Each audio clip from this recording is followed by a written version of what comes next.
if Gypsy Lullaby was the first song that you wrote, how come it didn't make it on to this? How come it wasn't on the first album? So, songs I had written prior to the first record, and Gypsy, I think, just didn't. It kind of wasn't. We developed as on a band level, and I don't think it fit the overall vibe of the first album, and I think it just works out perfect. I think it fit Magnolia to a T, and so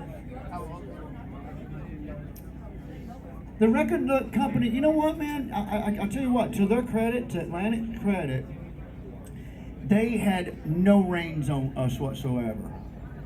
Not until Big Wheel, or no, it was Magnolia. I mean, I guess, yeah. They were trying to push for. No, it was Big Wheel. They were kind of starting to push for single kind of things, and that's kind of where we got Boogie King. Boogie King came from starting to get pressure from people to produce some radio stuff. There was also some that also led to the how certain songs were produced and edited for Big Wheel, like More Than I Can Take. More Than I Can Take, I think was done shitty in the studio. It's a terrible fucking take on it that made it onto Big Wheel. The version that we're playing for y'all on these shows is the best part of best More Than I Can Take's ever sounded. And Julie was really pissed about More Than I Can Take because she was like y'all ruined. She wasn't pissed at us. She was pissed at the producer. I won't name any names, but she was really pissed at him for she was like, you fucking ruined More Than I Can Take. And I agree. All right, who else has a question? Let's get ready. This might actually back up with that. It Ain't Nothing was originally a rocker, because we've all heard the demo. I've heard a demo of it rocking. Well, I'm just saying, how did it turn into a ballad? It was always that. We had tried to experiment with it different ways, but it was always intended for how it is now. Yeah. If you're in the back and you got a question, try to fight your way to the front. If you got to elbow someone in the head, like, do it as gently as possible. Oh my God. How come you never play Love Is the Color?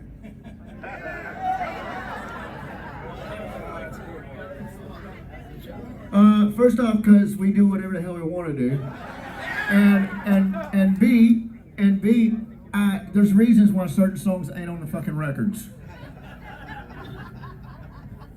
Okay,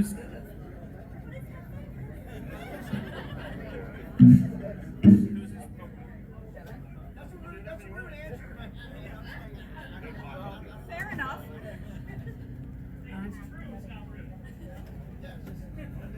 Right place, wrong time. Your cover. What was the inspiration for that? It was Right Place. Right Place was a suggestion from. It may have been a suggestion of Paul Ebersole, as far as I can remember. Anybody else remember? Yeah. And it may have not. It may have been Bill McGaffey. Bill McGaffey was a huge Mac Rebennack fan, and I think they were looking again. I know. Who? Mac Rebennack? Dr. John. Y'all know who Dr. John is. And but I think that was also the catalyst for that was looking for a single, and so that was another reason why that ended up on that record. I think, yeah.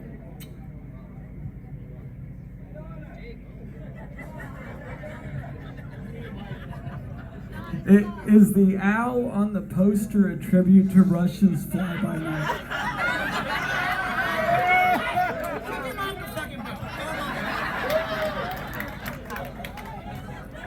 Jesus Christ. Why the hell would we do anything inspired by Rush? No, Rush is fine. Rush is fine, but that looks absolutely nothing like the Rush album. How in the world there's a fucking connection to that? It's unbelievable. He's gonna have to walk the plank. Hey, a statement more than anything. I've had the distinct honor of serving in the U.S. Army with one of the guys on this stage.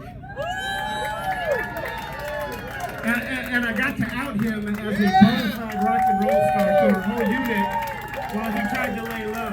So anyway, Terry, thanks for your service.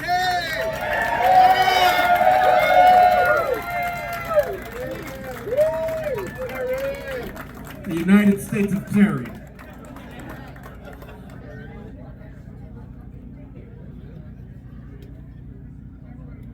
My friend Mark from Kentucky has a question, and he would like to know how all of you met. Is he here? He's not.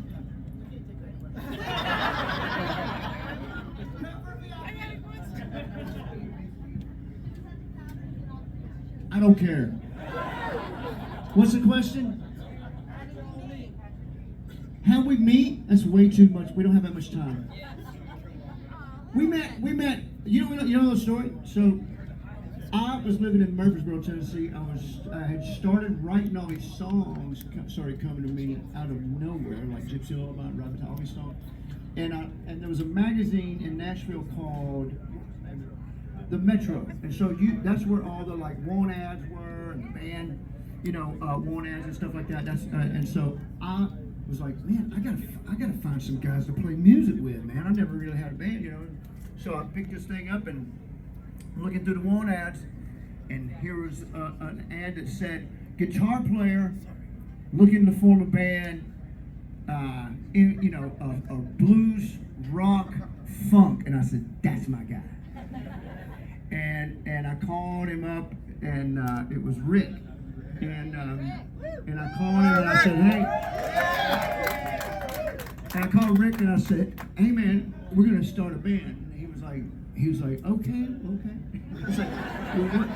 I said, no man, you don't understand, man. I said, we're gonna start a band. I said, we're gonna fucking, you don't understand, man. He was like, well, that's cool, man. Do you have a car? And I was like can you make it to Nashville? And I was like, I bought my old man's car, man. I'll be there, man. I said, but we're gonna do some shit, man. You don't know what's getting ready to happen, man. But you are the man. We're gonna do this. And he was like, is Tuesday okay with you? And I was like, yeah, man. I was like, all right. So we hooked up, and we were in this room that I swear to God was about 6x6 closet, man. And we were in there playing, and Rick was loud as hell. And we had this drummer that sucked, man. I was like, man, we need to kill this drummer right now. Get him out of here. So whatever. But I didn't have a microphone. I was like, I don't give a shit about the drummer, but I need to make sure this guitar player knows that I can sing, man. And so I was like singing as loud as I could over everything, man. And then I was like, what do you think, man? He's like, we're gonna do some crazy shit, bro. I was like, yeah, man. So, he only had to sing 4 words, and I was like, you come on me, baby. So yeah, man, we fell in love that night, man, and so he already knew and played a little bit with Terry and Bobby, and then Steve came along later. But early on, we had Mark Winchester, who plays with he's a music director for Brian Setzer Orchestra now, and played with Emmylou Harris. And he wasn't allowed. His wife wasn't about to let him go on the road with us. She was like, no, hell no, you ain't going on the road with them dudes. And so Mark bailed out, and so eventually we got we joined up with Steve, and yeah. What are y'all whispering about? Y'all need there's no whispering up here. The what? The B-side. Ain't no B-side. The truth.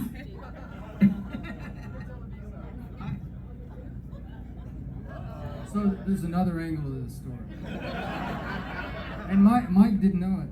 I don't think until just recently. But at the same time all this was going on, he had just met Rick. Rick and Bob and I and Mark Winchester had played together for like 3 years, just off and on. But we didn't have a singer, so we didn't. It was nothing serious. And we were like, man, we got to do something. And so I lived in this warehouse in Nashville, Big Red Storage. And I called up Rick, called Bob and Mark, and said, man, let's get together this week and jam. And that week was when Rick had just met Mike. And so all this stuff was going on simultaneous, and we didn't even know it, but it was really just divine dispensation, I think. You know, we came to divine intervention, yeah. So it all came together without Mike and I ever meeting. And Rick had said, hey, I just met this singer, and it was like, is he any good? And he goes, well, we got together once, I think he's pretty good. Bring him along. And with us, we got together, and the first night we wrote, what, 5 songs? Yeah, 3 songs that were on the first record.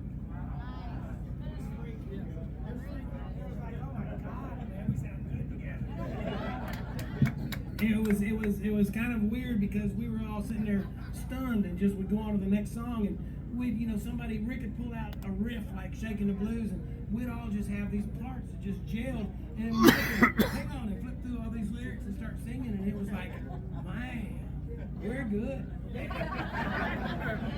that night after the practice, Terry and I, who were both playing, had main bands, that had a little bit of interest. We were doing some stuff, They weren't like this, but they were good.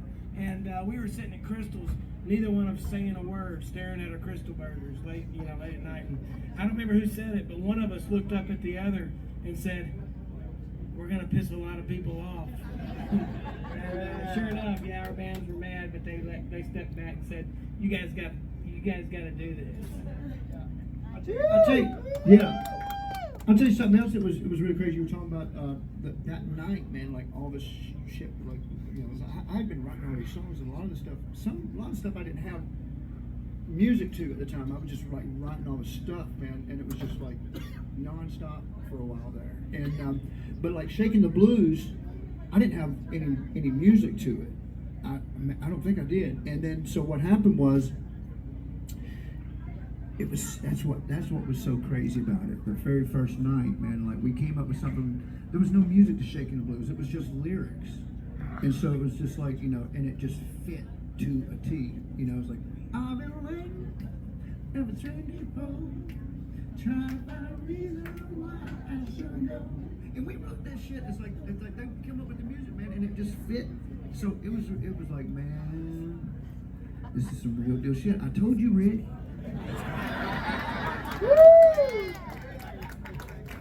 All right, it's 7:30. It's going to be a half an hour until the boat leaves. They're going to have one more question from this fella here, and that'll be it. But I think the band's going to hang out and talk to you after they're done playing, right? For a minute. My question is actually for Bobby. What is the key to happiness? Because you have been looking mad happy, Bobby. That one's really easy. The key to happiness is playing music with these fellas right here.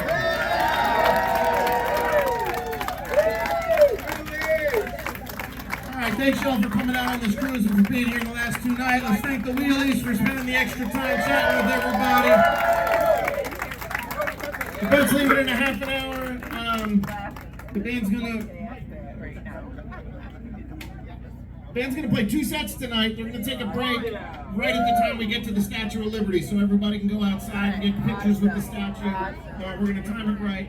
So, one thing I want to tell you guys about the Statue of Liberty that a lot of people get wrong when they're out on this boat is a lot of people stay on the lower deck or the second deck. Go all the way to the very top of the boat because this boat's really high. It's one of the highest boats you can be on in New York Harbor other than Staten Island Ferry. You can almost look right into the Statue of Liberty's eyes. It's an amazing view.